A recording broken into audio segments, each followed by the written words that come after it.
On the 9th of November 1918, following the end of the Great War, the German Reich, or Weimar Republic, was established upon the dissolution of the German monarchy. This constitutional federal republic presided over Germany until the year 1933. It was at this time that Adolf Hitler became the Chancellor of Germany. In the years leading up to Hitler's chancellorship, Germany was struggling. The Treaty of Versailles had crippled the German economy as the $33 billion owed in reparations caused detrimental inflation.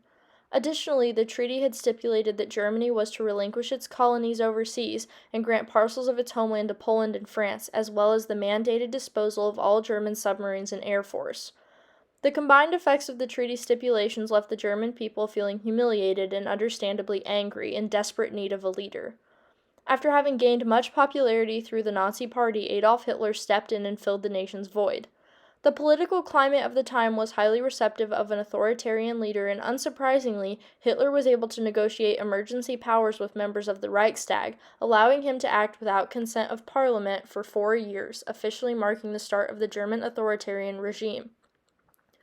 Like most dictators, Hitler understood the importance of propaganda and, as such, sought to commission Helene Leni Riefenstahl. Riefenstahl was a German actress and dancer who had recently begun to break into the film industry as a director. Hitler is said to have greatly admired Riefenstahl as both a celebrity and artist. After being approached by the Führer himself, Riefenstahl agreed to direct a film shadowing the events of the Nazi Party rally in 1934 in Nuremberg, Germany, on the condition that nobody, including Hitler himself, could interfere or see the film until it was completed. This film would become known as Triumph of the Will. The film is a documentary hailed as art by some and haunting by others. Regardless of one's personal attitude toward the content of the film, Triumph of the Will was revolutionary for the time and changed the way documentaries were composed forever. The film includes no narration and is purely observational. Intending to capture the feelings of an individual at the rally, the lack of narration allows the audience to become part of the events. This style is highly effective at drawing the audience in, allowing them to formulate their own mood and feelings surrounding the rally. This goal of allowing the audience to feel present is further reinforced by Riefenstahl's employment of many low-angle shots. In these low-angle shots, the subject of the scene becomes large and looms over the audience, implying their power and status. Riefenstahl uses low-angle shots to portray Hitler as a sort of messiah or embodiment of the German spirit. Some of the low-angle shots of the Führer are contrasted by a background of clouds and sunlight, illustrating Hitler as a sort of angelic being gifted to Germany from the heavens. Another interesting cinematic technique used in the film are the sharp contrasts between the individual and the masses. Riefenstahl follows low-angle shots of Hitler and his various associates with the high-angle shots of the large crowds gathered at their feet. This implies the relationship between an authoritarian leader and their followers and emphasizes the absolute power they hold over the masses.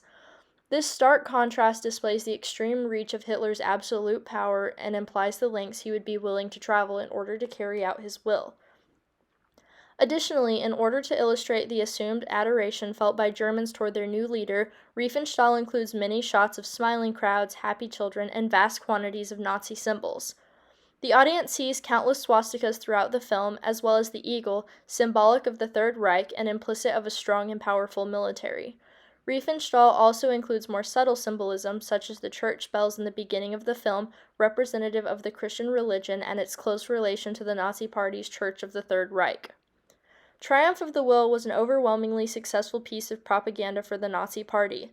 It successfully illustrated Hitler as the savior he so desperately wished to be viewed as and influenced the way future filmmakers would approach documentaries.